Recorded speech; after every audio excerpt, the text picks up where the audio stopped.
Hello everyone, Mary Rose here at Stitch Bliss Corner, and this is a special episode all for Amber Marie, AZ. She's a floss tuber and she does some great stitching too. She's a very, very good stitcher. And she asked me to present an artist to you, Ted DeGrazia. And I'm going to do that today. And I'd like to thank Amber because I had never heard of this artist before.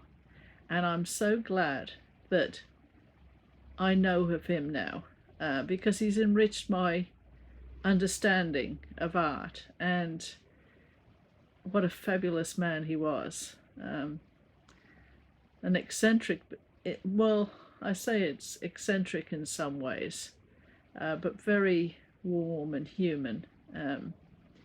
And as you can see up here, Amber Marie, I've put a wolf there because I know that you're very keen on wolves and you have some special dogs.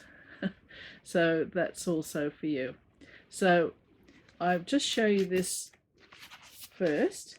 That's his signature and the man himself behind that signature. And I shall go in without further ado to tell you all about this fascinating man. So Amber Marie is stitching this piece at the moment, and she wanted to know a bit more about the artist who created this piece, and that is Ted DeGrazia. He is famous for another painting. I think it's pastels actually. Los Niños, I think that's how you say it. Johnny will know. He loved children in their innocence. This painting was used by the United Nations as a UNICEF Christmas card in 1960.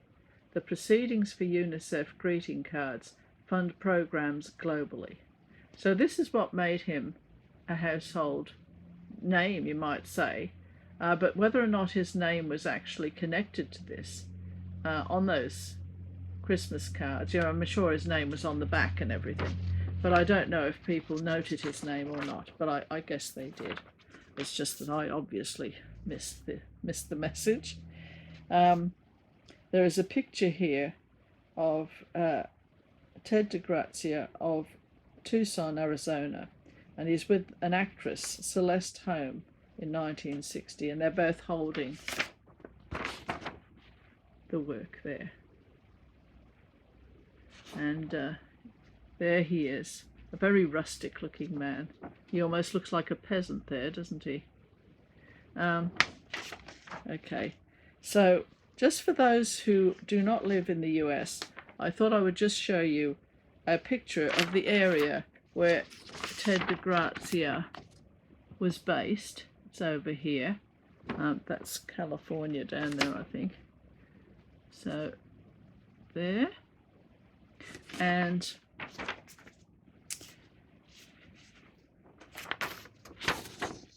you can see the Arizona desert. The Arizona desert and New Mexico, so close to it. Okay, so, and here is the modern day complex from the air of the DeGrazia property in Tucson, Arizona. DeGrazia and his wife purchased the isolated foothills property in Tucson in 1950. The property developed into a 10-acre artistic refuge. So I'll show you some more photographs or pictures of that whole area and the man himself. He was an architect, he was a sculptor, so many things. So I'll just say a few words about him now, and then I'll go show you some photographs of him as a child. Go through that, his wife, influence, someone who backed him financially for a while, although I don't think he gave him too much money by the looks of it. Then his studio, the inside of his studio, and a little mission that he built in the honor of Father Kino, a Jesuit priest who did a lot of work with the Native Americans, and who DeGrazia loved, even though he wasn't alive in his lifetime. He saw him as someone to be revered, because he said that Father Kino gave so much to his parish, but he took nothing. And he said that didn't always happen with the Native Americans. That was his feeling. And then some words of wisdom from him and some of his works. So I'll just start off here by just going through. Yes, that piece that Amber is working on is the Saguaro dances, and I've probably said that incorrectly. Saguaro. Now, he was born Ettore DeGrazia, but apparently at school his teachers decided that to call him Ted was a better option, and the Ted stuck. He seemed pretty happy with it, so that's good. He was an American impressionist painter, sculptor, composer, actor, director, designer, architect, jeweler, and lithographer. He is described as the world's most reproduced artist. Apparently there are lots of fridge magnets and all those sorts of things. He is known for his colourful images of Native American children of the American Southwest and other Western scenes. He was born the son of Italian parents on June the 14th, 1909, in Morenci, Arizona, USA, and he died in 1982 on September the 17th in Tucson, Arizona. He was educated at the University of Arizona. He had two spouses, Alexandra, who he divorced in 1946, and Marion, who he married in 1947. He had two girls and one boy. Kathleen, now it's either Lucia or Lucia. I think Lucia is the Italian way they say it. And Nicholas was his other son, or his son. He is quoted as saying, "I want to be notorious rather than famous. Fame has too much responsibility. People forget you are human." I think that's pretty right, especially in this day and age. I mean, an actor or a politician or whoever it might be, they've only got to make one little slip and their career just goes down the drain. I mean, no wonder a lot of them tend to pull their punches and be quite wooden in their talking, and how they have those interviews and they have set questions that they're not going to divert from or deviate from. And it's a shame, really, that you get pilloried for a slip of the tongue. Sorry. Anyway, let's get back to this marvelous man. The son of Italian immigrants, he was born in a mining camp in Morenci, in Territorial, Arizona. His early childhood experiences living in an ethnically diverse community, most mining areas are like that, developed into a lifelong appreciation of the native cultures in the Sonoran Desert, as well as a passion to create art depicting their lives and their lore. That's L-O-R-E. In 1920, the mine closed, and Ted's father relocated the family of 7 children back to the Calabrian region of Italy. Now, when he was over in Calabria, Ted was exposed to all sorts of influences there as well, the cathedrals and the buildings and the murals and the religious icons and everything, because I should imagine his family were Roman Catholic. And I think he sucked up all that like a sponge. So he already had his rich understanding in childhood of all the different cultures. So, and then that was another culture for him to absorb when he went over to Italy. Now, when the mine reopened 5 years later, the family once again returned to Morenci, and Ted enrolled again in first grade at his school because he'd forgotten how to speak English, and his parents were insistent that he go back to school. So he went back, and he graduated the high school at the age of 23, and he said he had a beard. So anyway, this was another part of the man, I mean, why not? Then he was also a very talented musician. He was a trumpeter who performed with his family and friends. Now, after working at the mine for a while, Ted decided that he was not going to want to work down in the mines because they weren't open cut then. They were underground. And his father did very long hours in the darkness and everything. And Ted was not one for darkness. He was very much into the light. And it was funny, when I came down this morning towards the room here, the sun was flooding through. I mean, and I thought the back door was open, and it wasn't. It was just so bright down here. And it reminded me of Ted straight. Oh, sorry. I think I'm channeling Ted a bit. Sorry. That happens sometimes. Anyway. So that sun very much reminded me of him. And of course, we had to have the splash of colour today for Ted. And some more here in the background. So now he took his trumpet and $15 in his pocket, and he hitched a ride to Tucson. And there he enrolled in the University of Arizona in 1933, where he paid his way by planting trees on campus by day and leading his big band at night. And I've got some pictures to show you soon. He graduated with a Bachelor of Art Education, a second degree in Fine Arts, and then a Master's in Art Education.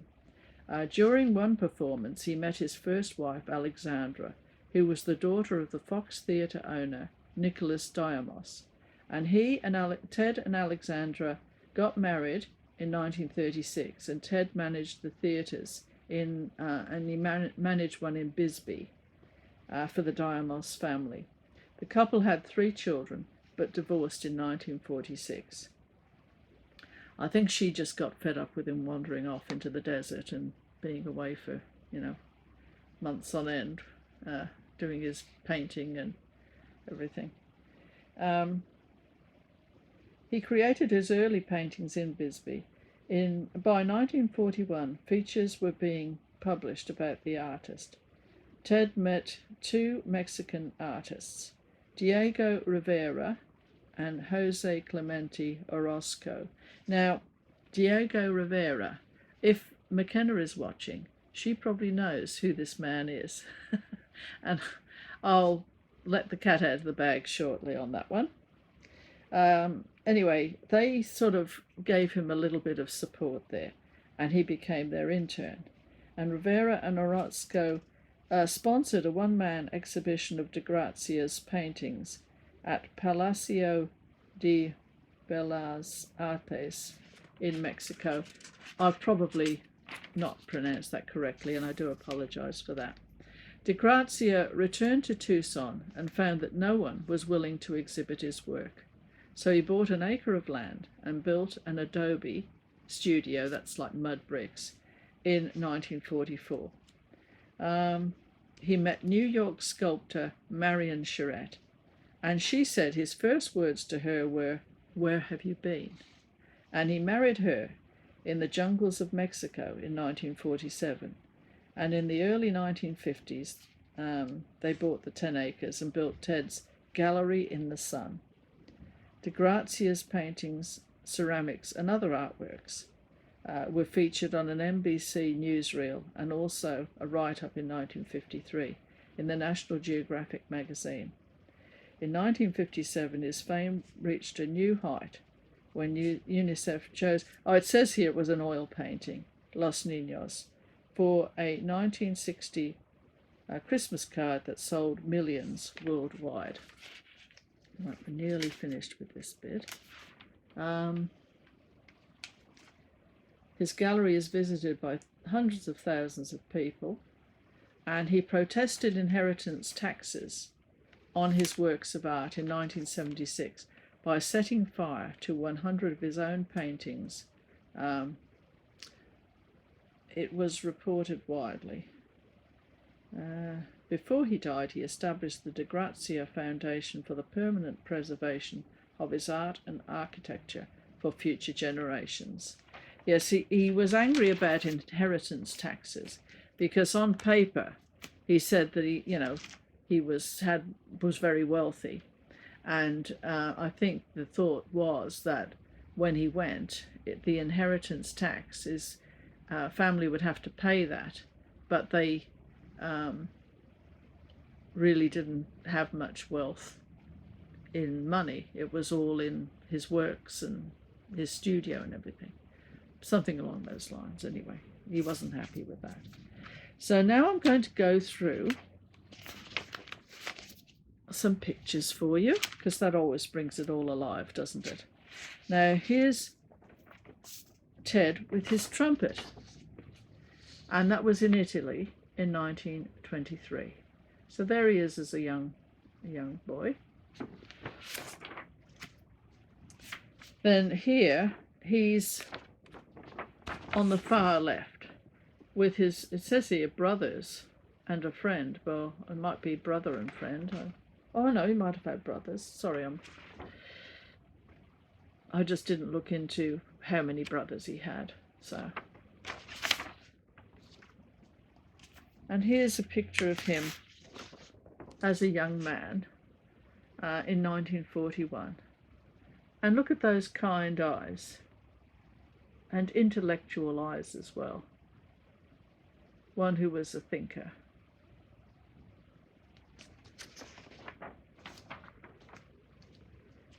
And when he was at the university, he had to supplement his way through, financially support himself.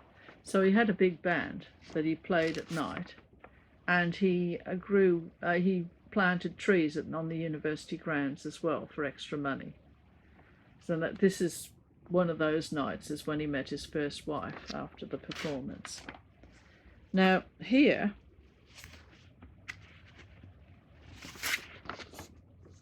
is Ted with Diego Rivera in Mexico City in 1942.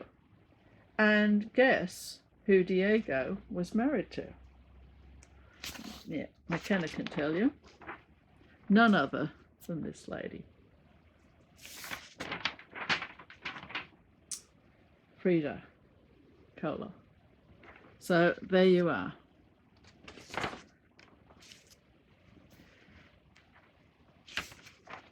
Now this was Ted and his first wife.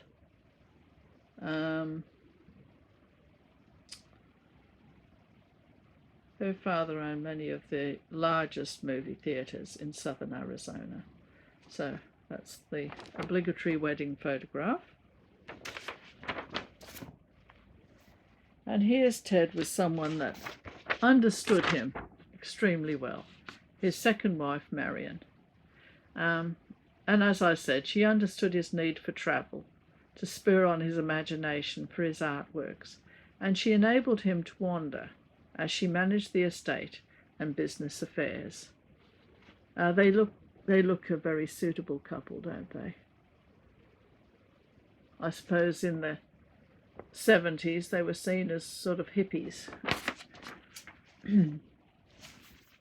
Right, now here we have the entrance to the DeGrazia property.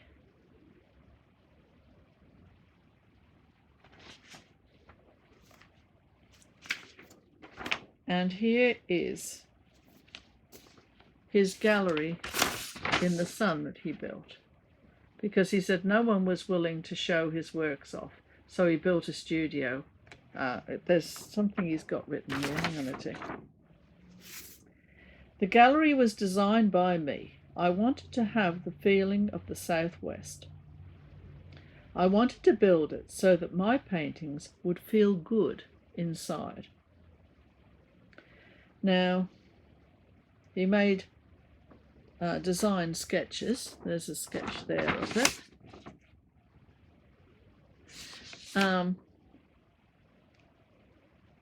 He made design sketches, and then he gathered a crew of friends who made traditional adobe bricks with soil mixed with the water. And of course they dry in the sun, don't they? But it is labour intensive. I mean, if you're going to build a mud brick house, it's good to have a lot of friends to turn up and help you. He hauled the adobe bricks with soil mixed with the water. DeGrazia hauled up his Model A. The adobe bricks were made on site, with its rock floors, interior murals, and open-air roof. I shall show you, the Mission in the Sun was built in honour of Padre Kino. I'll show you that in a minute. And Marion said, DeGrazia had a vision. He knew exactly what he was doing. When it was ready, we opened the door, and the people kept flooding in. The iron gates are a replica of the Yuma Territorial Prison Gate, opened to the public in 1965, and the tradition continues as visitors from around the world flock to this legendary landmark of art and architecture. So,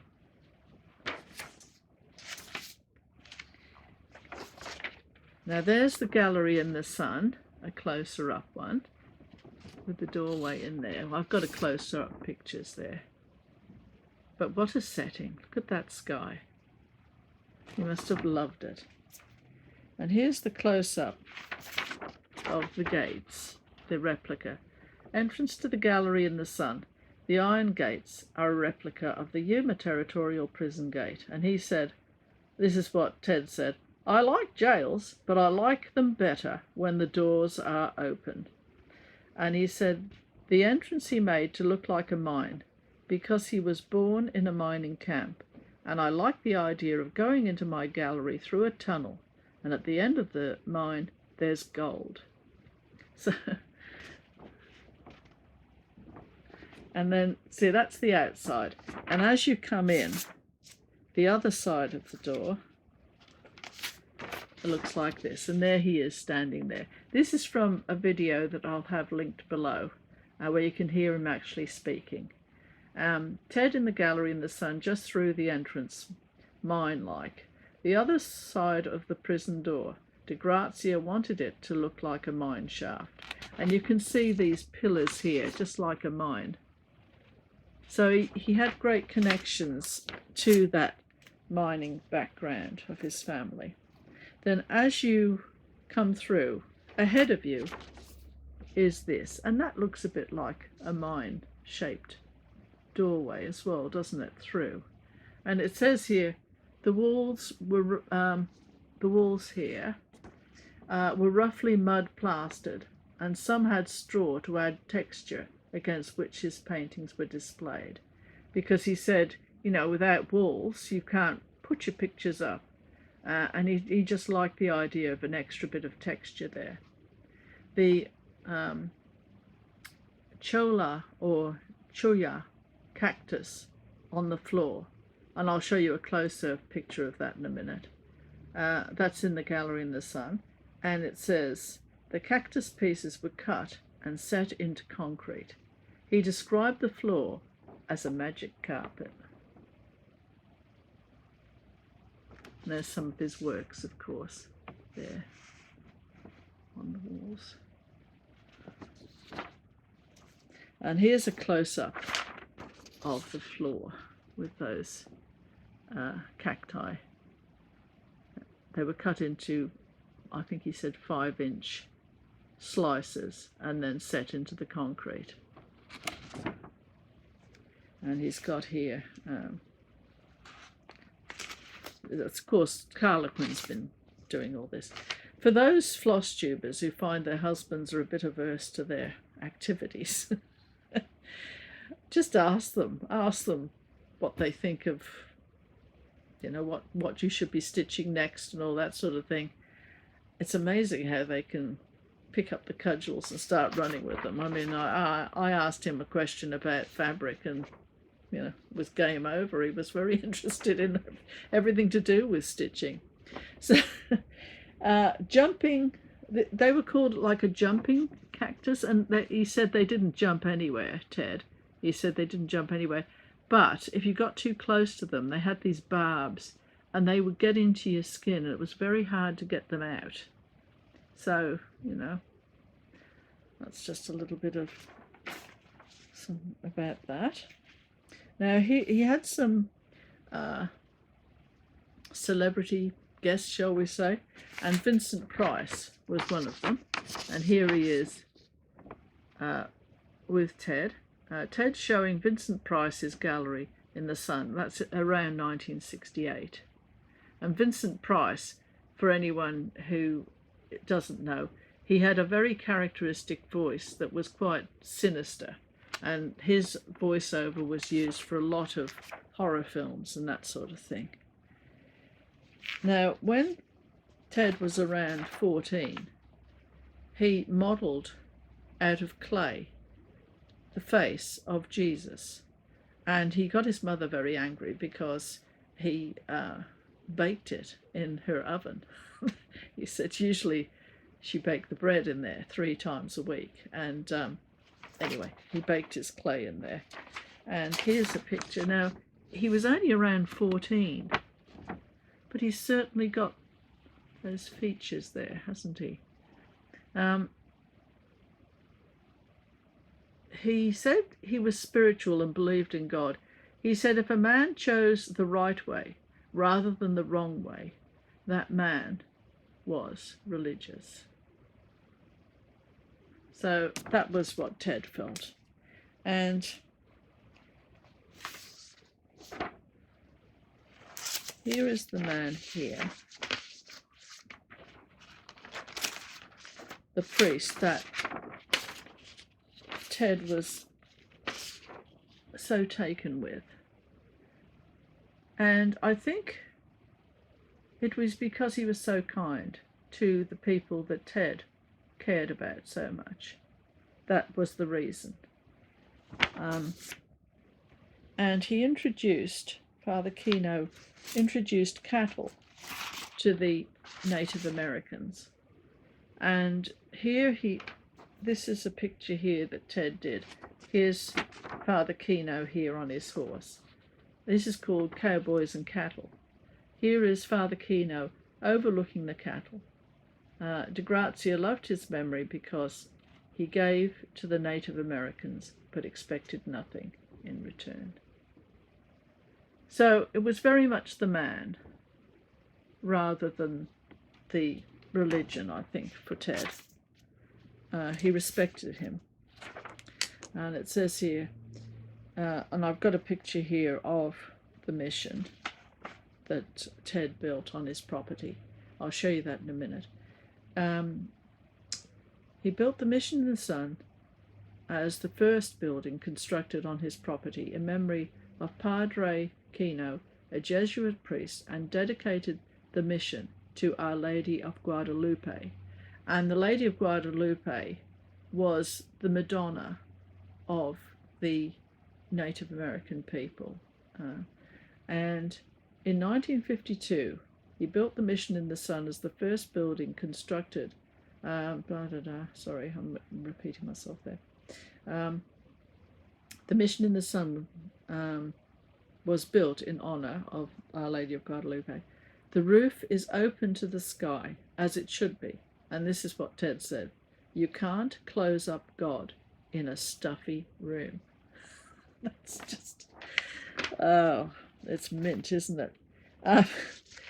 Anyway, here is the mission that Ted built. And today, people get married in there too. Yeah. So that's got the little bell up there and the cross. And I've got some interior pictures here.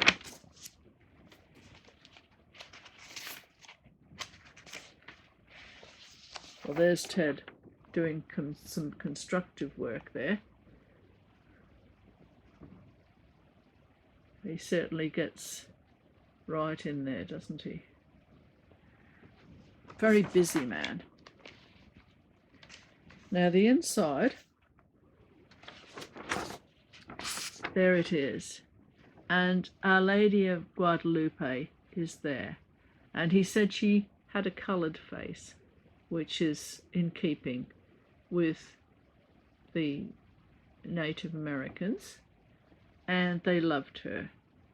And here are some of Ted's murals there. He said that they have angels, just like anyone else has angels. And so you have to remember that these were the times that Ted lived in, that people had very defined ideas of religion and where their religious icons fitted in. So Ted was always at great pains to explain to people that their Madonna was just as relevant as anyone else's Madonna. And he was speaking about one area that has 3 Madonnas. So it's very interesting when you look into things he found out.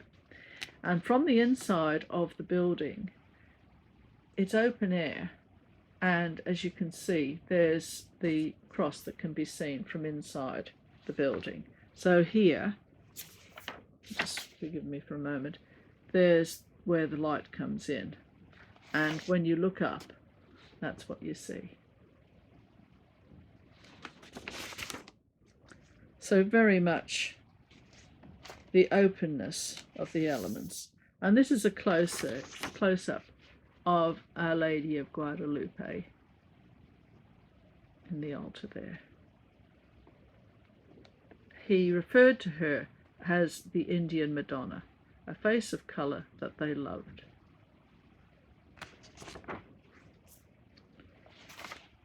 And here is one of, I think anyway, I'm not sure about this, but I think that's one of the angels.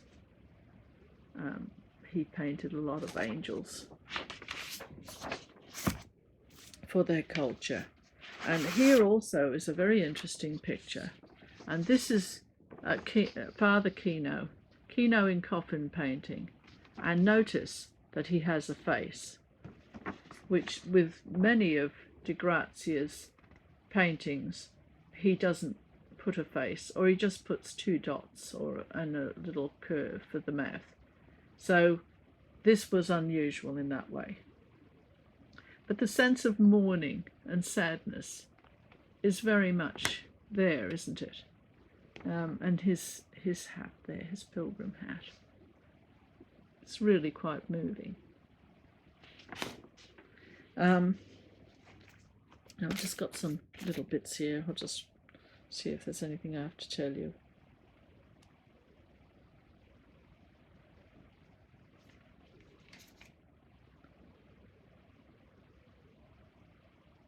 Yes, he painted Indian angels, as he said, that they have angels just like anyone else. Now, DeGrazia painted most of his works with a palette knife.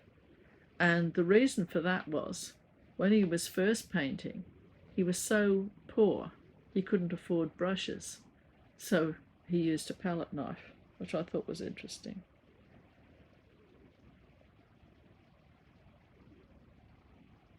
He said all of his paintings are complete, but never finished. The onlooker finishes the painting in his head. And I think that's very much part of his spiritual ways, that he wanted the person looking at the painting to put their own intellect into the painting as well. I mean, he did have faces on some of his pictures, but he also had many paintings where there were no features at all.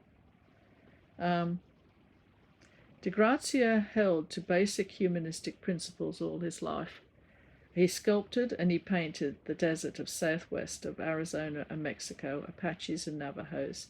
He painted horses and he did pastels as well. He lived in the foothills of the Catalina Mountains. I can't read my own writing. It's just a scribble half the time. Anyway, here's some of the pictures. Just some more for you to feast on.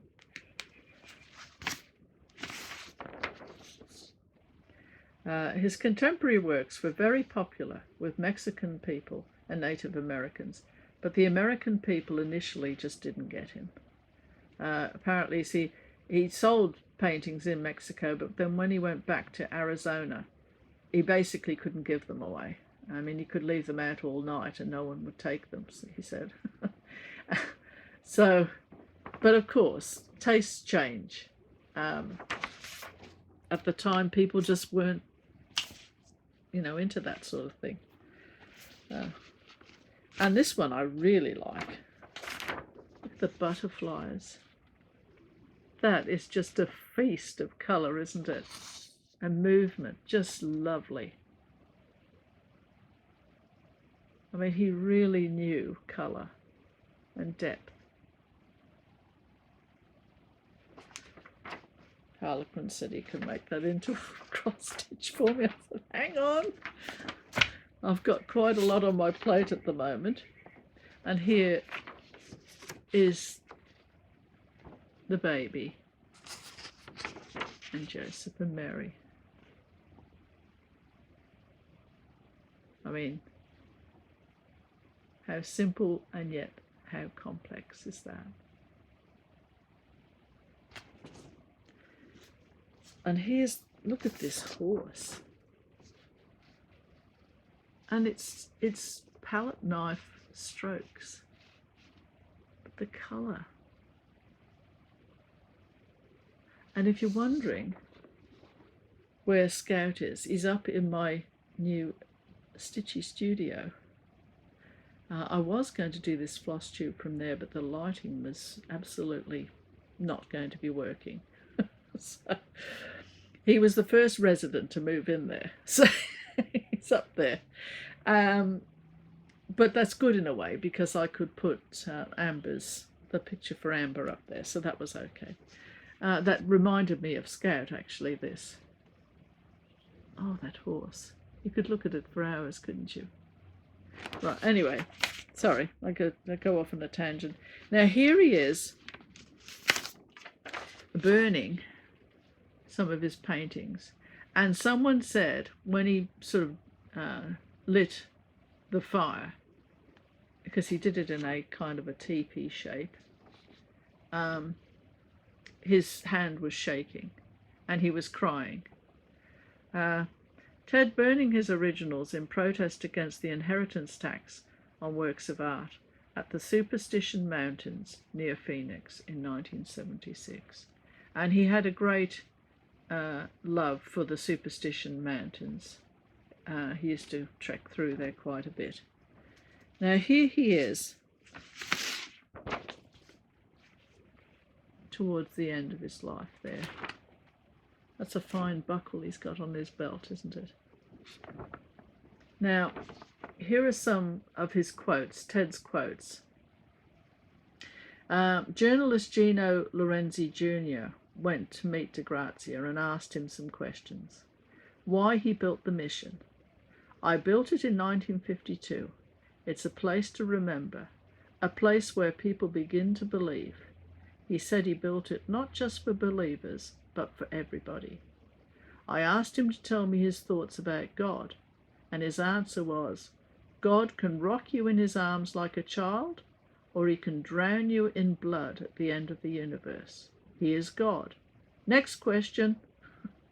He smoked marijuana and drank tequila, and he did not attend church, but he believed in God. Now, he got ill, he got cancer, and it spread through his body.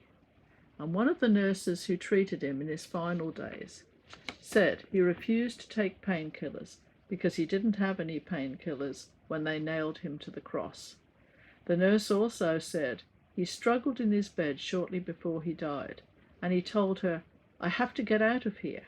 And she responded, "Mr. Grazia, you can't get out of your bed. You're too sick." DeGrazia looked at her and shook his head. "Not out of my bed," he said softly, "out of here." And he pointed to his body and died a short time later. Thanks to Gino for writing this article. Yeah. Well, he's certainly around and about, because I think I'm channeling him at the moment. Marvellous man. There he is with his picture of his Christmas card, the famous one. And here is his grave at the property, a pile of rocks hauled from the Morenci mines. And they have to be replaced sometimes because people tend to want to take some of them. But they might have it, fenced off now. That was in the early days. That looks like a sundial there. How lovely, the sundial. He lived from 1909 to 1982 and died at the age of 73.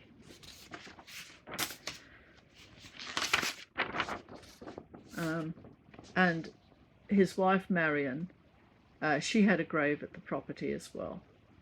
1905 to 2002, a fine artist in her own right.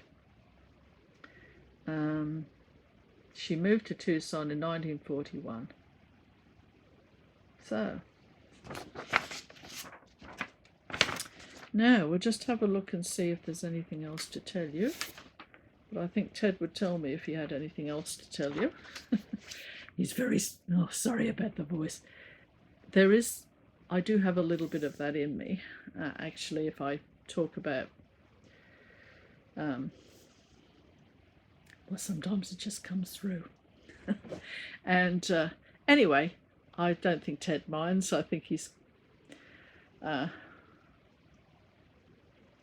he would be happy to come to the attention of Flosstubers. He is very much, and was very much, a humanist, a kind person, a person who wanted tolerance and understanding.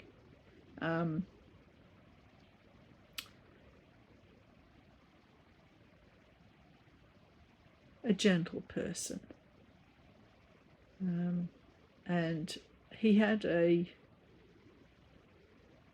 good friend who was a Native American called Locust, and I think he wants me to just mention her as well. So I'm doing that, giving her, because he had a great affection for her. And I think that now brings that to a close. Thank you again to Amber Marie for bringing this person to my attention. Thank you for watching, and I will be doing an update fairly soon on where I'm, an update on where I'm up to, basically. I hope you have a lovely day today and a great stitchy time until I see you again. Bye for now from Mary Rose.